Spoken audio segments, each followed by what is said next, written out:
Chainstay length, also known as rear center, is one of the most important factors influencing how a bike rides and handles. It's the distance from the center of the bottom bracket, or right where your pedals and cranks connect to the frame, back to the rear axle. Many bikes even have adjustable chainstays to allow the rider to create tension for a single speed or fit different sized wheels and tires. Some manufacturers say this adjustability can also be used to change how a bike handles. That said, the adjustment is usually only 10 to 15 millimeters, so how much of a difference could that really make? Well, let's get into it.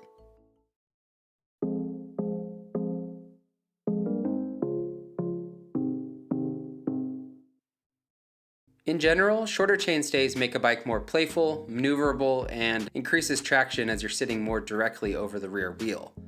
But in the pursuit of shorter chainstays, you often end up with limited tire clearance and a curved seat tube which can throw a wrench in your dropper post plans.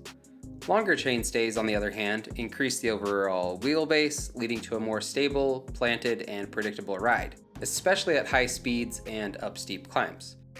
Tire clearance becomes less of an issue because you have plenty of distance from the axle to the seat tube, but you also end up with a less agile bike. If you're wondering what I mean, just imagine you're riding a cargo bike around and you're trying to go around a switchback. It's not the easiest thing to do. As I've said before, you really shouldn't look at geometry numbers in isolation, but the chainstay number still tells you a lot about how a bike will handle. Since I'm a big fan of versatility, I love a well thought out adjustable chainstay because it allows a bike to accommodate different sized tires and wheels. On my fat bike, for example, I like to run 29 by 3 inch tires in the summer, and in the winter, I use a 27.5 fat wheel set. With the 4-inch tires I'd been running for a few years, the diameter was close enough to the 29 plus wheel set that I had plenty of clearance to the seat tube and never had to adjust anything. When I switched to a 4.3-inch tire though, the diameter of the tire went up significantly and I had to push the dropouts back a little.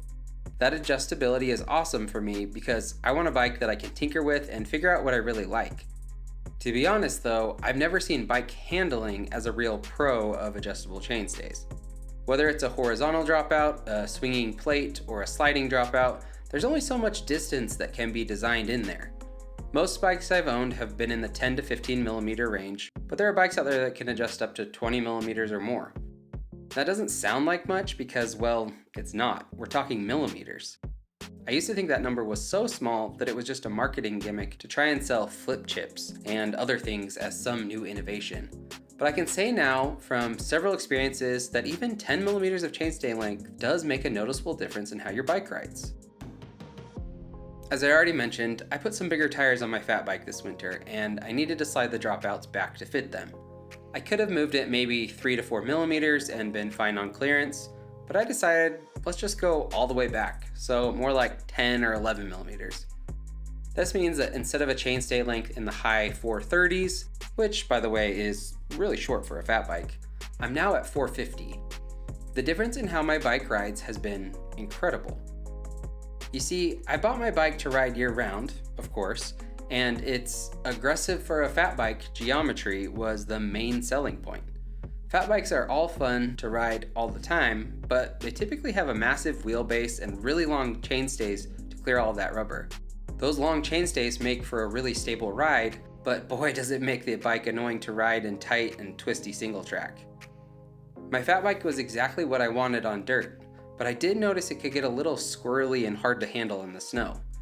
Since making this single adjustment to my chainstays, things have been noticeably better. Everything feels more stable, and I don't feel the tire wandering or unweighting on steep, long, and very slow climbs in the snow. It's a similar experience to what I had on the Salsa Timberjack. The alternator dropout plates on that bike had 10 millimeters of adjustability, so it would take it from a very short 420 chainstay up to a 430. When switching from a 29er wheel set down to a 27.5 plus wheel set, I decided to shorten the stays, as Salsa recommends. While I initially loved how playful the bike felt, it was a bear when riding steep climbs as I was constantly fighting a lifting front end. I adjusted my riding style to keep it from happening, but it would still happen from time to time. I eventually switched back to the 29ers and I lengthened the chainstay again. And from then on, anytime I switched back to 27.5 plus, I still left the stays in the long position. The bike wasn't quite as quick to maneuver, but it was much better for my local trails and riding style. The point of all this is that what you might consider an inconsequential adjustment in your chainstay length, I'm talking 5-10 millimeters, can actually change the overall feel of your bike. I'll be keeping my fat bike, for example, in this longer position until the winter riding season is over, after which I'll definitely shorten things up to make the bike more agile for the more technical rides that I do in the summer. If you have adjustable dropouts, I'd encourage you to play around with them. It can usually be done in a couple of minutes and with a single wrench, so there's not much of a commitment either.